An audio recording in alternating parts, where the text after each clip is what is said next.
नमस्कार साथियों, एक बार फिर से आप सभी का ढेर सारा स्वागत है लोधारी क्लासेस के बीए प्लेटफॉर्म पर। चलिए शुरुआत करते हैं इकोनॉमी के अंतर्गत माइनर सब्जेक्ट में सेकंड पेपर की, है ना। तो इकोनॉमी का माइनर में दो पेपर होते हैं आपके, फर्स्ट पेपर सेकंड पर हम डिस्कस करने जा रहे हैं। रीजन क्या है, कल कुछ यूनिवर्सिटियां इसका एग्जाम लेने वाली है और कुछ बाद में भी लेने वाली है। हाँ, लेकिन एक बात और है कि इस इकोनॉमी में आपको माइनर का फर्स्ट वाला पेपर नहीं मिल पाया है, बट मैं आपकी अगर आप कमेंट करते हैं तो मैं तुरंत आपको उसका भी सेशन एक अपलोड करवा दूंगा, लेकिन होल्ड करके रखा हुआ है उसे, क्योंकि अभी तक कोई डिमांड नहीं थी, इसलिए मैंने उसको नहीं डलवाया अभी तक, है ना। तो सेकंड में डलवा रहा हूँ। रीजन, कई बच्चे मुझसे रिक्वायर जो है कर चुके थे इसकी, व्हाट्सएप पर भी, टेलीग्राम पर भी बहुत सारे मैसेज आए हैं और यूट्यूब पर भी कई सारी कमेंट आई है। तो मैं आपको इस पेपर में, जिसका नाम है भारत में कृषि विपणन एवं वित्त, क्लियर है। तो ये इकोनॉमिक्स यानी अर्थशास्त्र माइनर का सेकंड पेपर होने जा रहा है। चलिए लेते हैं इसके टॉप कैटेगरी वाले 15 क्वेश्चनों पर हम डिस्कस करेंगे। आइए, पहला क्वेश्चन है यहाँ पर, प्राचीन भारतीय कृषि की मुख्य विशेषताओं का विस्तार पूर्वक वर्णन कीजिए। तो प्राचीन भारतीय कृषि की विशेषताएं आपको यहाँ बतानी है। अथवा में है प्राचीन भारत में सिंचाई व्यवस्था एवं भूमि उपयोग की विशेषता बताइए। तो प्रश्न सेम ही होने वाला, याद रखिएगा। अगला प्रश्न है, प्राचीन भारत में कृषि वित्त प्रणाली की विशेषता का वर्णन करते हुए इसके स्रोत बताइए। तो प्राचीन भारत में कृषि वित्त प्रणाली, याद रखिएगा, यहां पर कृषि वित्त प्रणाली है और यहां सिर्फ कृषि वाला कॉन्सेप्ट है प्रश्न नंबर 1 में, ठीक है ना। दोनों में डिफरेंस है, याद रखना। अगला प्रश्न है, प्राचीन भारत के प्रमुख कृषि उत्पादों का वर्णन करें। तो प्राचीन भारत के जो कृषि उत्पाद थे उनका वर्णन करना है और अंतरराष्ट्रीय व्यापार में कृषि आधारित उत्पादन के योगदान को स्पष्ट कीजिए। प्रश्न एकदम स्ट्रेट है, एकदम सिंपल सा है ना। इकोनॉमी पढ़ने वाले बच्चों को सिंपल ही लगेगा, याद रखिएगा, क्योंकि आपकी लैंग्वेज यही है और इकोनॉमी की लैंग्वेज थोड़ी अपडेट लैंग्वेज होती है, इसलिए, है ना, याद रखना। तो प्राचीन भारत के कृषि उत्पादों को यहाँ पर बताना है और अंतरराष्ट्रीय व्यापार भी उसी परिप्रेक्ष्य में आप लोगों को यहाँ पर बताना होगा। प्रश्न नंबर 4 है कि कृषि विपणन की प्रक्रिया में कौन कौन सी बाधाएं आती है ना। और अथवा में है कि भारतीय कृषि विपणन प्रणाली में आने वाली समस्याओं और उनके समाधान का विश्लेषण करें। तो दोस्तों हमेशा याद रखना, चाहे सब्जेक्ट कोई सा भी हो, जब भी आपको समस्याओं की बात करने वाले होते हैं, बाधाओं की बात करने वाले होते हैं, तो उनके समाधान जरूर बताने होते हैं उसी प्रश्न के आंसर में, याद रखना। प्रश्न नंबर 5 है, भारत में कृषि विपणन की प्रमुख प्रणालियों का वर्णन करें। तो भारत में कृषि विपणन की कौन कौन सी प्रणालियां मौजूद है उनको बताना है। और अथवा में है कि भारत में कृषि विपणन प्रणालियों में कौन कौन सी प्रणाली माफ कीजिएगा, कौन सी प्रणाली सबसे ज्यादा प्रभावशाली मानी जाती है और क्यों मानी जाती है, यह सब आपको बताना होगा। जल्दी से क्वेश्चनों का स्क्रीनशॉट ले ले, नोट डाउन करना है तो वीडियो को रोक करके और नोट डाउन कर लीजिए ना। चलिए आगे बढ़ेंगे, प्रश्न नंबर 6 देखेंगे। भारत में कृषि विपणन से जुड़ी प्रमुख समस्याएं कौन सी है और इन समस्याओं का किसानों की आय पर क्या प्रभाव पड़ता है।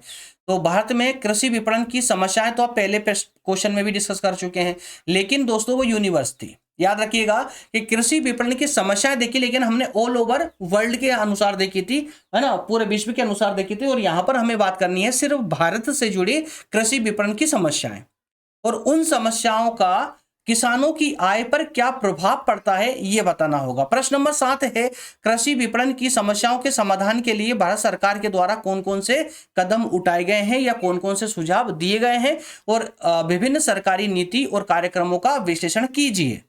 क्लियर। प्रश्न नंबर 8 को देखिए, भारत में सहकारी विपणन यानी कोऑपरेटिव मार्केटिंग का अर्थ, उद्देश्य और विशेषताएं बताइए। ठीक है ना। तो विपणन, ठीक है ना, सहकारी विपणन, इंग्लिश में हम उसको मार्केटिंग कहते हैं। विपणन को देख करके थोड़ा सा जो है एक्चुअल में क्या होता है ना, बहुत सारे वर्ड ऐसे होते हैं, शब्द ऐसे होते हैं जो अनसुने लगते हैं, जैसे विपणन, कृषि विपणन। तो एग्रीकल्चर मार्केटिंग, है ना, विपणन का मतलब मार्केटिंग होता है। अब मार्केटिंग बोलने में एकदम सहज सा शब्द लगता है क्योंकि हम हमेशा यही शब्द यूज करते हैं, लेकिन कभी कभार ऐसा होता है जब अगर आप इकोनॉमी सब्जेक्ट आपका है ना, तो आपको हिंदी शब्दों पर भी आपकी पकड़ मजबूत रखनी होगी दोस्तों, है ना। चलिए, तो आपको क्या करना है, यहाँ पर सहकारी विपणन का अर्थ, उद्देश्य, विशेषताएं और इसकी प्रमुख समस्याएं आपको यहाँ पर बतानी होगी। प्रश्न नंबर 9 को देखिए, भारत में कृषि वित्त की आवश्यकता का वर्णन करते हुए इसकी वर्तमान प्रणाली की प्रमुख समस्याओं और उनके समाधानों की चर्चा करना है। क्लियर। और प्रश्न नंबर 10 में, भारत में सहकारी समितियों द्वारा कृषि वित्त की व्यवस्था को स्पष्ट कीजिए। तो भारत में सहकारी समितियों के द्वारा कृषि वित्त की क्या व्यवस्था की गई है, ये बताइए। और अथवा में यही प्रश्न है कि सहकारी संस्थाएं कृषि क्षेत्र में किस प्रकार योगदान देती है, ये समझाना है। चलिए जल्दी से स्क्रीनशॉट ले ले। मैं थोड़ा स्पीड से खींच रहा हूँ क्योंकि काफी लेट हो चुके हैं। आप लोगों को, जो बच्चे कल पेपर देने जा रहे हैं, उनको थोड़ा तैयारी करने में समय लगेगा। है ना, इसलिए मैं ज्यादा वक्त यहाँ पर ले नहीं रहा हूँ। चलिए थोड़ा स्पीड से इसीलिए बढ़ रहा हूँ। अगला प्रश्न है, नाबार्ड द्वारा प्रदान की जाने वाली वित्तीय सेवाओं का विवरण देते हुए इसके द्वारा संचालित प्रमुख योजनाओं और कार्यक्रमों की व्याख्या करें। ठीक है, तो नाबार्ड आपका मेन कॉन्सेप्ट इस प्रश्न में। प्रश्न नंबर 12 में, भारत में कृषि वित्त की प्रमुख समस्याओं की विवेचना करते हुए इसमें सुधार हेतु सुझाए गए प्रमुख उपायों की व्याख्या करें।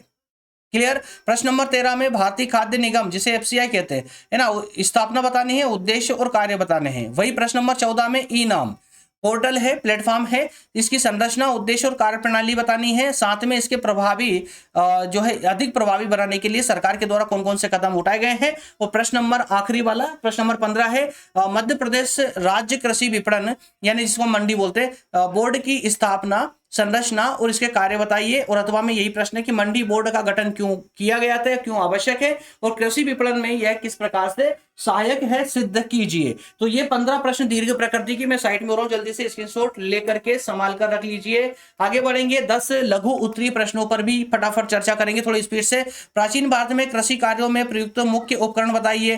प्रश्न नंबर 2 में, ग्रामीण और नगरीय कृषि बाजारों में क्या क्या अंतर है बताइए। प्रश्न नंबर 3 में, कृषि किस प्रकार से प्राचीन भारत की आर्थिक रीढ़ मानी जाती थी समझाइए। और वहीं अर्थशास्त्र में कृषकों के लिए क्या प्रावधान किए गए थे बताइए। प्रश्न नंबर 5, कृषि विपणन क्या है, इसके घटक बताइए। प्रश्न नंबर 6, कृषि उपज मंडी समिति अधिनियम की कमियां क्या क्या रही बताइए। और प्रश्न नंबर 7, सहकारी विपणन में न्यूनतम समर्थन मूल्य की भूमिका बताइए।